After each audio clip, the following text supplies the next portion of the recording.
Hello friend, welcome to my channel JD science classes में आप सभी का स्वागत है। जैसा कि हम UP police constable re exam के लिए जो है हिंदी के प्रैक्टिस सेट सॉल्व कर रहे हैं, तो आज का हमारा ये प्रैक्टिस सेट नंबर जो है ये 12वें नंबर का हुआ। ठीक है, तो आशा करता हूँ आप सभी अच्छे होंगे और आपकी तैयारी अच्छी चल रही होगी। अगर आप हमारे चैनल पर नए हैं तो चैनल को सब्सक्राइब कर लीजिएगा और बेल आइकन प्रेस कर दीजिएगा ताकि आपको नोटिफिकेशन मिलता रहेगा। ठीक है, आइए देखते हैं। पहला प्रश्न है, पहला प्रश्न करें कि रसिक प्रिया ग्रंथ के रचनाकार कौन है। यहाँ पे आपको रसिक प्रिया ग्रंथ के रचनाकार के नाम बताना है। राइट आंसर आपका यहाँ कौन सा हो जाएगा? कौन सा हो जाएगा? ऑप्शन ए करें मतीराम, ऑप्शन बी करें कि भूषण, ऑप्शन सी करें कि केशवदास, ऑप्शन डी करें कि पद्माकर।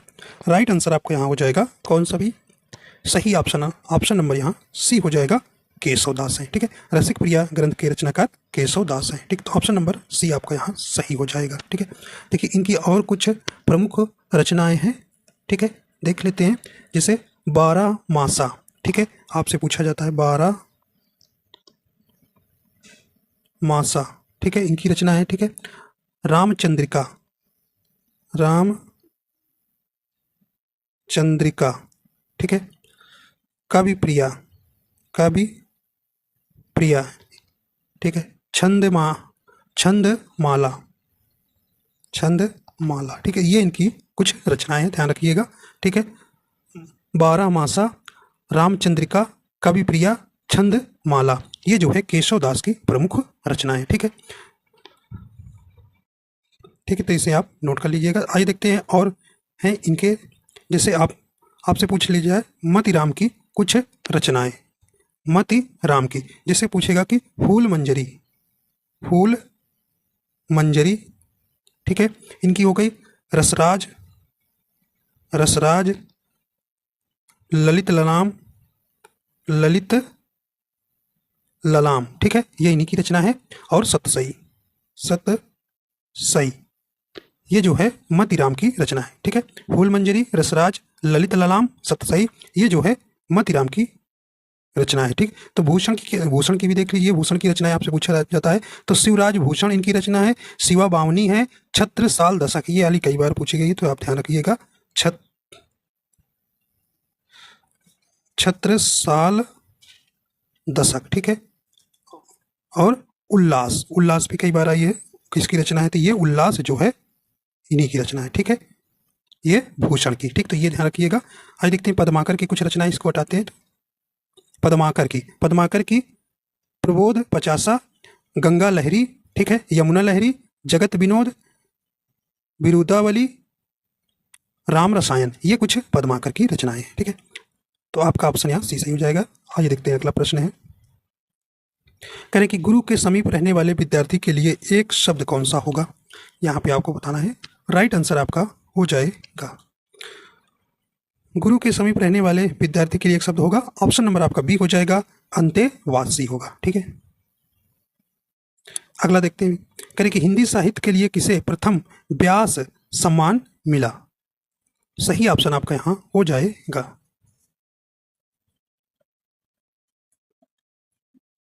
सही ऑप्शन कौन सा हो जाएगा? तो यहाँ पे आपका ऑप्शन नंबर ए हो जाएगा, राम विलास शर्मा को। ठीक है, राम विलास शर्मा को जो है हिंदी साहित्य के लिए व्यास सम्मान मिला था। ठीक है, तो इनको किसके लिए? भारत के प्राचीन भाषा परिवार और हिंदी के लिए दिया गया था। ठीक है, तो यहाँ पे आपका ए नंबर सही हो जाएगा। ठीक है, व्यास सम्मान जो है यह जो है दूसरा सबसे बड़ा क्या है? साहित्य पुरस्कार है। ठीक है, इसकी शुरुआत जो है 1991 में, 1991 में के बिड़ला, ध्यान रखिएगा भाई, के बिड़ला फाउंडेशन की ओर से प्रदान किया जा रहा है। ठीक, तो ये जो है इसमें जो है राशि कितनी है? 3 लाख रुपए। ठीक है, 3 लाख। ठीक है, ठीक है, तो ये आपका सही ऑप्शन कौन सा हो जाएगा भी? ऑप्शन नंबर ए सही हो जाएगा। और दूसरा आपसे पूछे किसको ये दिया गया है, तो ये दिया गया है शिव प्रसाद सिंह को, नीला चांद उपन्यास के लिए। ठीक है, अगर दूसरा आपसे पूछ लिया जाए तो किनको दिया गया? शिव प्रसाद सिंह को। ठीक है, किसके लिए? नीला चांद उपन्यास के लिए। ठीक है, तो इस प्रकार आपको ध्यान रखना है। इसकी स्थापना किसने स्थापना की थी? के बिड़ला फाउंडेशन द्वारा। ठीक है,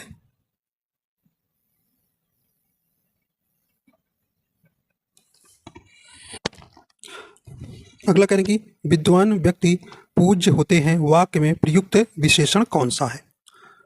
तो यहाँ पे करें कि सार्वनामिक विशेषण नहीं दिख रहा, अभी संख्यावाचक कोई गिनती आपको नंबर नहीं दिख रहा, तो यहाँ पे आपका है परिमाण बोधक। देखिए यहाँ पे कितना नहीं दिख रहा है, ठीक है। तो यहाँ पे देखिए एक ही बच रहा है, ऑप्शन नंबर सी हो जाएगा। इसमें जो है गुणवाचक विशेषण का प्रयोग हुआ है, ठीक। तो विद्वान व्यक्ति जो है, विद्वान व्यक्ति आपको कैसा दिखाई दे रहा है? विद्वान व्यक्ति के गुण को दर्शाया गया है, ठीक है। तो यहाँ पर गुणवाचक विशेषण आपका यहाँ बिल्कुल सही हो जाएगा, ठीक है। तो विशेषण आप जानते हैं इसके 4 भेद होते हैं, ठीक। गुणवाचक, संख्यावाचक, परिमाणवाचक और सार्वनामिक विशेषण, ठीक है। अगला देखते हैं अभी, इनमें से कौन सा व्यंजन दंत ध्वनि है? राइट आंसर आपका यहाँ हो जाएगा छ, त, प, य, का। सही ऑप्शन आपका यहाँ पे राइट हो जाएगा। तो आप जानते हैं ऑप्शन नंबर बी हो जाएगा ता, ठीक है। ता जो है दंत ध्वनि के अंतर्गत आता है, ठीक है। त, थ, द, ध और ना, ठीक है, ये दंत आता है। तो ऑप्शन नंबर यहाँ पर बी नंबर आपका सही हो जाएगा। ये छा जो है आप जानते हैं ये तालु के अंतर्गत आता है, ठीक है, यह तालब जिसे आप कहते हैं, ठीक है। और पा आप जानते हैं ये ओष्ठ के अंतर्गत आता है, ठीक है। और का जो है आप जानते हैं कंठ, ठीक है। तो इस प्रकार आपका यहाँ पे ऑप्शन नंबर यहाँ पे बी नंबर आपका बिल्कुल यहाँ सही हो जाएगा। आइए देखते हैं अगला है, इसमें से शुद्ध वाक्य का चयन करें। यहाँ पे आपको शुद्ध वाक्य का चयन करना है, सही ऑप्शन आपका हो जाएगा ऑप्शन करें भारत में अनेक बोली हैं, भारत में अनेकों बोलियां हैं, या भारत में अनेक बोलियां हैं, या भारत में अनेकों बोली हैं। सही ऑप्शन आपका कौन सा हो जाएगा? तो ऑप्शन नंबर आपका बिल्कुल कौन सा हो जाएगा? ऑप्शन नंबर सी हो जाएगा, भारत में अनेक बोलियां हैं।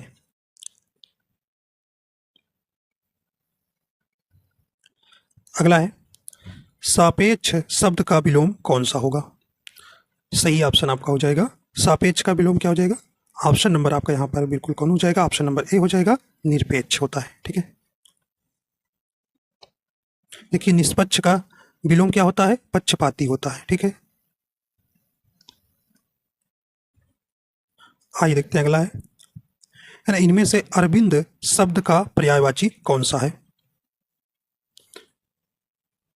यहाँ पे राइट आंसर हो जाएगा, तो अरविंद का पर्यायवाची आपका ऑप्शन नंबर सी हो जाएगा, कमल होगा, ठीक है। जैसे आपका और कमल के कुछ पर्यायवाची जैसे पंकज होता है, ठीक है, नीरज होता है, नीरज हो गया, सरोज हो गया, ठीक है, इंदिवर हो गया, पुष्कर हो गया, नलिन, अंबुज, राजीव, ठीक है। ये जो है कुछ पंकज, नीरज, सरोज, इंदावर, पुष्कर, नलिन, अंबुज, राजीव, ये जो है अरविंद के पर्यायवाची है। आइए देखते हैं अगला है, कह रहे कि संचारी भावों की संख्या कितनी है? यहाँ पे सही ऑप्शन हो जाएगा, ऑप्शन नंबर ए हो जाएगा 33। कह रहे कि किवाड़ शब्द इनमें से क्या है? सही ऑप्शन हो जाएगा, किवाड़ क्या है भी? ऑप्शन नंबर ए हो जाएगा, ये तद्भव है, ठीक है। इसका तत्सम आपसे पूछेगा तो ये कपाट बताएंगे, ठीक है। इसका तत्सम क्या होता है? कपाट।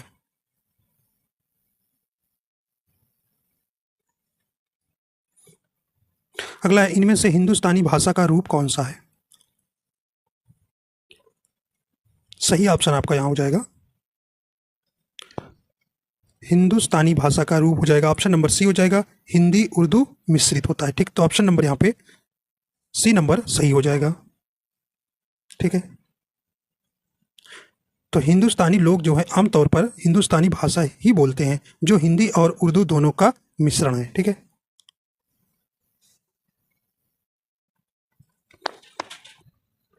अगला है, करेंगे झरना ग्रंथ के रचनाकार कौन है? यहाँ पे राइट आंसर हो जाएगा, सही ऑप्शन कौन हो जाएगा? ऑप्शन नंबर बी हो जाएगा, जयशंकर प्रसाद की है। ठीक है, तो ऑप्शन नंबर यहाँ पे बी नंबर सही हो जाएगा। ठीक है, जयशंकर प्रसाद की प्रमुख रचनाएं जैसे हैं, आपसे पूछा कई बार गया कामायनी, कामायनी के लेखक कौन है, तो ये आप ध्यान रखना जयशंकर प्रसाद है। और हैं जैसे प्रेम पथिक हो गया, झरना हो गया आपका, आंसू, लहर, आकाशदीप, ध्रुव स्वामिनी, अजात शत्रु, एक घूंट, चित्रधारा, ठीक है, और कंकाल, तितली, ठीक है, इरावती, इंद्रजाल, आकाशदीप, छाया, ये जो है जयशंकर प्रसाद की कुछ रचनाएं हैं। ठीक है, तो देखिए सूर्यकांत त्रिपाठी निराला की है जूही की कली, कुकुरमुत्ता, ठीक है, नए पत्ते, ठीक है, इनका एक उपन्यास है अप्सरा। ठीक है, ये कुछ रचनाएं हैं निराला जी की। देखिए महादेवी वर्मा की रचनाएं आपसे पूछा गया था, निहार, रश्मि, नीरजा, सांदगीत, दीप शिखा, यामा के लिए आप जानते हैं ज्ञानपीठ पुरस्कार 1982 में मिला था इन्हें। ठीक है, स्मृति की रेखाएं, ठीक है, श्रृंखला की कड़ियाँ, ठीक है, तो ये कुछ रचनाएं हैं। ठीक, सुमित्रा नंदन पंत जिन्हें आप प्रकृति के सुकुमार कहे जाते हैं, इन्हें चिदंबरा के लिए ज्ञानपीठ पुरस्कार मिला था। कला और बूढ़ा चांद, युगांत, पल्लव, युगवाणी, ठीक है, स्वर्ण किरण, सत्यकाम, गुंजन, ये जो है सुमित्रा नंदन पंत की कुछ रचनाएं हैं। तो आइए देखते हैं अगला प्रश्न है,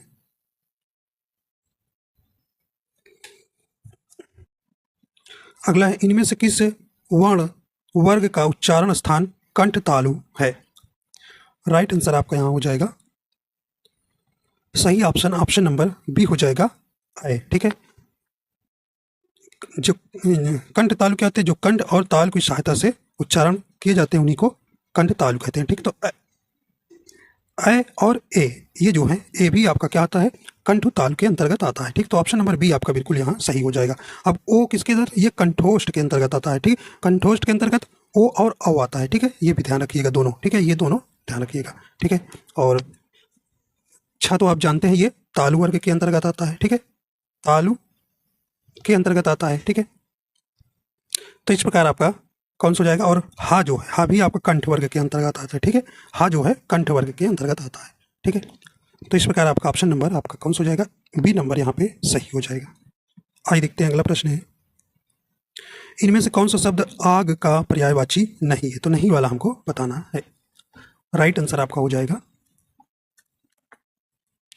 कौन सा हो जाएगा भाई, देखिए अनल होता है, कृषाण होता है, पावक होता है। देखिए व्योम, ऑप्शन नंबर ए ही नहीं होगा। व्योम किसका है, ये आकाश का पर्यायवाची है। ठीक है, आकाश का पर्यायवाची होगा, तो ए नंबर ही आपका आग का पर्यायवाची नहीं होगा। ठीक है, देखिए आग का और कुछ पर्यायवाची से देखिए दहन भी कहते हैं। ठीक है, दहन हो गया, वैश्वा नर भी होता है। ठीक है,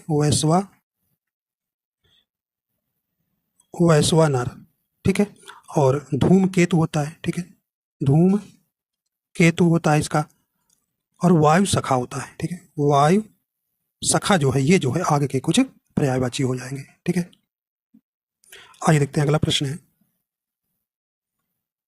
करें कि पहाड़ पर लालटेन किसकी रचना है, तो यहां पे आपको बताना है पहाड़ पर लालटेन किसकी रचना है। सही ऑप्शन आपका यहां हो जाएगा, तो ये मंगलेश डबराल का है, तो ऑप्शन नंबर यहाँ पे ए नंबर आपका बिल्कुल यहाँ सही हो जाएगा।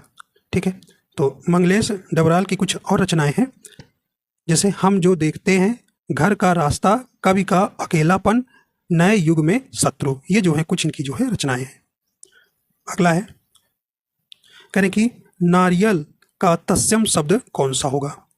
सही ऑप्शन आपका हो जाएगा कौन हो जाएगा, राइट आंसर हो जाएगा ऑप्शन नंबर डी हो जाएगा, नारिकेल हो जाएगा। ठीक है, ऑप्शन नंबर डी यहाँ पे सही हो जाएगा।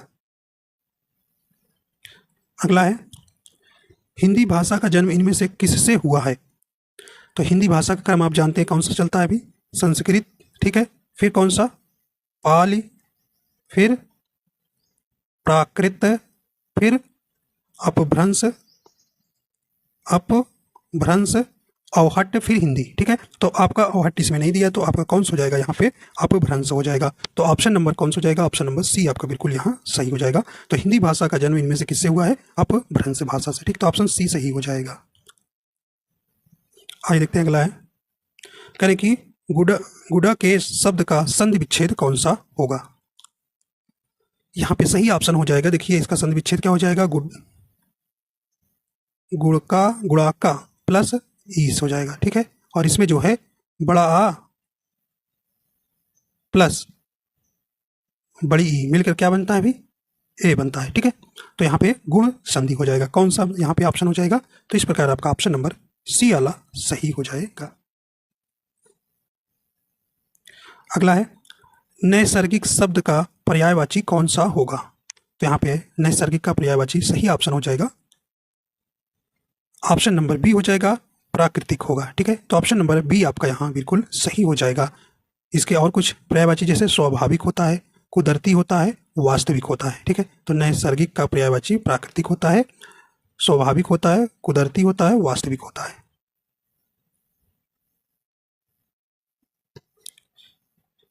ये गद्यांश आपका बीच में दिया है तो इसको पढ़ कर लेते हैं, ठीक है। चलिए, कहने की जिंदगी के असली मजे उनके लिए नहीं है जो फूलों की छां के नीचे खेलते और सोते हैं, बल्कि फूलों की छां के नीचे अगर जीवन का कोई स्वाद छिपा है तो वह भी उन्हीं के लिए है जो दूर रेगिस्तान से आ रहे हैं, जिनका कंठ सूखा है, ओंठ फटे हुए और सारा बदन पसीने से तर है, ठीक है। पानी में जो अमृत वाला तत्व है उसे वह जानता है, जो धूप में खूब सूख चुका है वह नहीं, जो रेगिस्तान में कभी पड़ा ही नहीं है। तो ये छोटा सा गद्यांश था, इसी गद्यांश को आपको जवाब देना है। देखिए पहला है ऑप्शन करें, उपयुक्त गद्यांश में अमृत वाला तत्व का क्या तात्पर्य है, तो ये इसका सही तात्पर्य क्या हो जाएगा भाई, राइट आंसर आपका ऑप्शन नंबर यहाँ पे डी नंबर सही हो जाएगा, जीवन का सार। अगला है उपर्युक्त गद्यांश में किस बात के महत्व को बताया गया है, यहाँ पे सही ऑप्शन हो जाएगा, यानी कि भाग्य, जीवन, श्रम या प्रकृति। तो ऑप्शन नंबर यहाँ पे सी सही हो जाएगा, इसमें श्रम की बात की गई है। अगला है उपर्युक्त गद्यांश के अनुसार जो धूप में खूब सूख चुका है वाक्य का क्या अभिप्राय है, तो इसका सही क्या अभिप्राय है, तो इसका सही ऑप्शन हो जाएगा, ऑप्शन नंबर डी हो जाएगा, कड़ा परिश्रम करना, ठीक है। अगला देखिए, कह रहे कि जो किए गए उपकार को मानता है के लिए एक शब्द कौन होगा, यहाँ पे सही ऑप्शन हो जाएगा, तो जो किए गए उपकार को मानता है तो उसको आप जानते हैं, ऑप्शन नंबर इसका बी हो जाएगा, कृतज्ञ कहते हैं, और जो किए गए उपकार को ना मानता है उसे कृतज्ञ कहते हैं, ठीक है। अगला कह रहे कि वही मनुष्य है कि जो मनुष्य के लिए मरे वाक्य में कौन सा अलंकार है, तो यहाँ पे आपको बताना है, राइट आंसर आपका यहाँ हो जाएगा, सही ऑप्शन कौन सा हो जाएगा, वही मनुष्य है कि जो मनुष्य के लिए मरे वाक्य में कौन सा अलंकार हो जाएगा, यहाँ पे आपका ऑप्शन नंबर यहाँ पे कौन सा हो जाएगा भाई, ऑप्शन नंबर डी हो जाएगा, इसमें जो है अनुप्रास अलंकार होगा, ठीक है। तो यहाँ पे जो है मनुष्य शब्द की आवृत्ति हुई है तथा दोनों का अर्थ भी आदमी है, परंतु अनन्वय या तात्पर्य में अंतर है, प्रथम बार मनुष्य का आशय कर्ता के रूप में है तो वहीं दूसरी बार मनुष्य संप्रदान के आशय में है, ठीक है। तो यहाँ पे आपका डी नंबर इसमें सही हो जाएगा।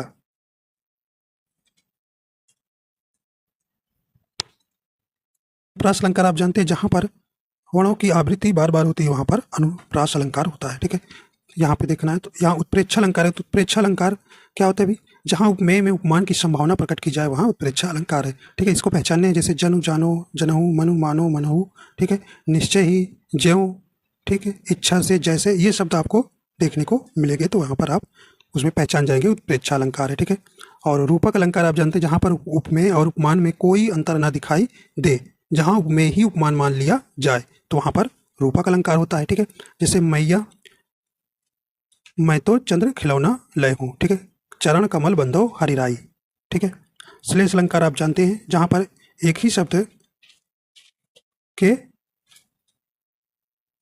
कई अर्थ निकले वहां पर क्या होता है भाई, श्लेष अलंकार होता है एक ही शब्द के, ठीक है। तो ऑप्शन नंबर यहाँ पे आपका डी नंबर बिल्कुल सही हो जाएगा। आइए देखते हैं अगला प्रश्न है, जहां एक ही शब्द के अनेक अर्थ व्यंजित हो वहां कौन सा अलंकार होता है, तो आप जानते हैं इसका सही ऑप्शन कौन सा हो जाएगा, तो ऑप्शन नंबर यहाँ पे डी नंबर बिल्कुल राइट हो जाएगा, ठीक है। ठीक है। इनमें से हिरण्य का पर्यायवाची कौन सा है? तो यहाँ पे सही ऑप्शन हो जाएगा, तो ऑप्शन नंबर बी हो जाएगा कंचन। ठीक है, तो ऑप्शन नंबर यहाँ पे बी नंबर सही हो जाएगा। ठीक है, तो हिरण्य के अन्य पर्यायवाची जिसे आप जानते हैं सोना, ठीक है, सोना, कुंदन, कनक, जातरूप, जातरूप, स्वर्ण। ठीक है, ये जो है कुछ जो है हिरण्य के पर्यायवाची है।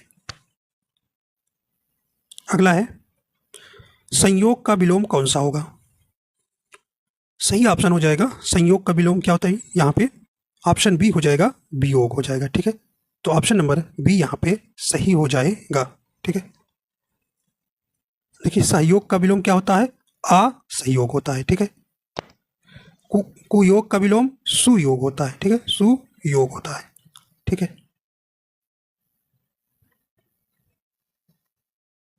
अगला है कह रहे हैं कि चिकना घड़ा होना मुहावरे का अर्थ क्या है? सही ऑप्शन आपका हो जाएगा, तो ऑप्शन नंबर यहाँ पे सही हो जाएगा, ऑप्शन नंबर बी हो जाएगा, निर्लज्ज होना। करें कि हवन में जलाने वाली लकड़ी के लिए एक शब्द कौन सा होगा?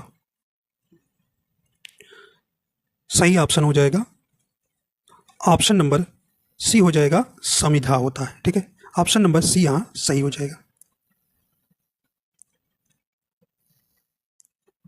अगला है इनमें से कौन सा शब्द तत्सम है? तो यहाँ पे सही ऑप्शन आपका हो जाएगा, तत्सम शब्द बताना है। देखिए सही ऑप्शन हो जाएगा, ऑप्शन नंबर ए हो जाएगा, अग्र जो है ये तत्सम शब्द है। इसका तद्भव आपसे पूछे तो बताएंगे आगे होता है। ठीक है, देखिए आंख, आंख का तत्सम आप जानते हैं क्या होता है? अच्छी। ठीक है, आग का क्या होता है? अग्नि होता है। और आज का क्या? आद्य होता है। ठीक है, तो इस प्रकार आपका ऑप्शन नंबर ए यहाँ सही हो जाएगा। अगला है इनमें से कौन सा शब्द वर्तनी सही है? सही ऑप्शन कौन सा हो जाएगा? ऑप्शन नंबर यहाँ पे डी नंबर राइट हो जाएगा, ऐतिहासिक होता है। ठीक है, तो ऑप्शन नंबर यहाँ पे सही हो जाएगा। इसका जो है इसमें आज आपसे पूछा जाएगा कौन सा प्रत्यय है, तो इक प्रत्यय है। ठीक है, इक प्रत्यय, मूल शब्द क्या हो जाएगा? भी इतिहास। ठीक है,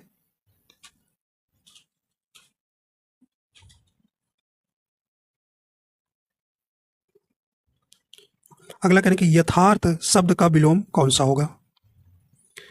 सही ऑप्शन हो जाएगा, यथार्थ का विलोम शब्द क्या हो जाएगा? आदर्श हो जाएगा, तो ऑप्शन सी यहाँ पे सही हो जाएगा। ठीक है, ये अनुचित किसका विलोम है? ये उचित का विलोम है। ठीक है, उचित का है। ठीक है, ठीक, और कृत्रिम का आप जानते हैं प्राकृतिक होता है विलोम। अगला है इनमें से दुख का पर्यायवाची कौन सा नहीं है?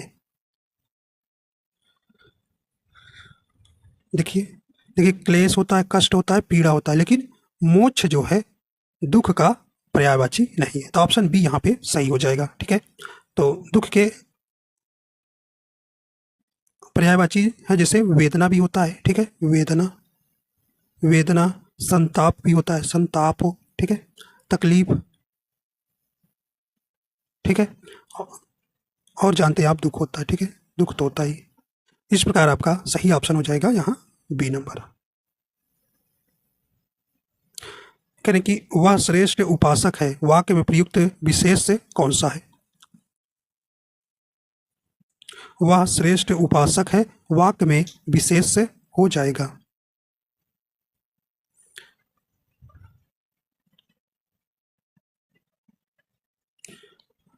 तो यहाँ पे ऑप्शन नंबर ए हो जाएगा, उपासक। ठीक है, तो विशेष किसे कहते हैं आप जानते हैं? जिन शब्दों संज्ञा सर्वनाम की विशेषता बताई जाती है उन्हें विशेष कहते हैं। ठीक है, तो ऑप्शन नंबर यहाँ पे ए नंबर आपका बिल्कुल सही हो जाएगा। अगला कह रहे हैं कि जयद्रथ वध ग्रंथ के रचनाकार कौन है?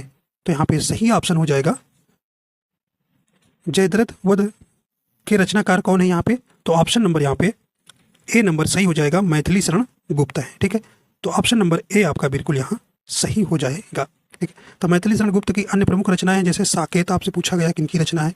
ठीक है, साकेत हो गया, पंचवटी हो गया, ठीक है, यशोधरा हो गया, यशोधरा हो गया, ठीक है, नुहुस हो गया, नुहुस, भारत भारती, भारत भारती कई बार भी पूछा गया। ठीक है, इनकी सभी रचनाएं कई बार पूछी गई हैं। झंकार, ठीक है, झंकार, तो ये जो है मैथिली शरण गुप्त की कौन रचना है। ठीक है, तो साकेत, पंचवटी, यशोधरा, नहुस, भारत भारती, झंकार। ठीक है, तो ये जो है आपको ध्यान रखना है। ठीक है, तो ये पंचवटी आपसे पूछी भी गई थी। ठीक है, तो इस प्रकार आपका ऑप्शन नंबर ए यहाँ सही हो जाएगा। आइए देखते हैं अगला है, किनके नाम अधिकतर स्त्रीलिंग होते हैं। तो ये किनके होते हैं भी, तो ये ऑप्शन नंबर यहाँ पे सी नंबर हो जाएगा। बोलियों के नाम जो है अधिकतर क्या होते हैं, स्त्रीलिंग होते हैं।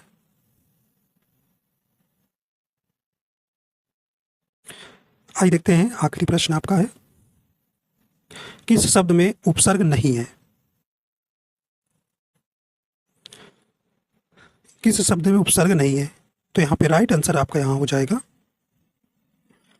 देखिए ऑप्शन नंबर सी हो जाएगा। ओढ़ना में जो है आपका उपसर्ग नहीं है। ठीक है, देखिए अपवाद में अप प्लस वाद है। ठीक है, और प्रभाव में जो है प्रा उपसर्ग है। ठीक है, और पराजय में जो है क्या है भी, पराजय में परा उपसर्ग है। ठीक है, परा प्लस जय। ठीक है, तो इस प्रकार आपको यहाँ पर ध्यान देना है।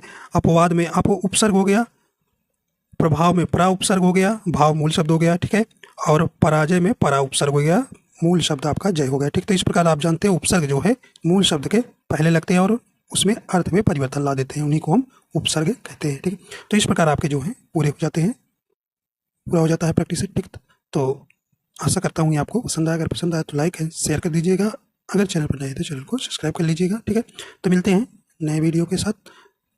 वीडियो देखने के लिए आपको बहुत बहुत धन्यवाद।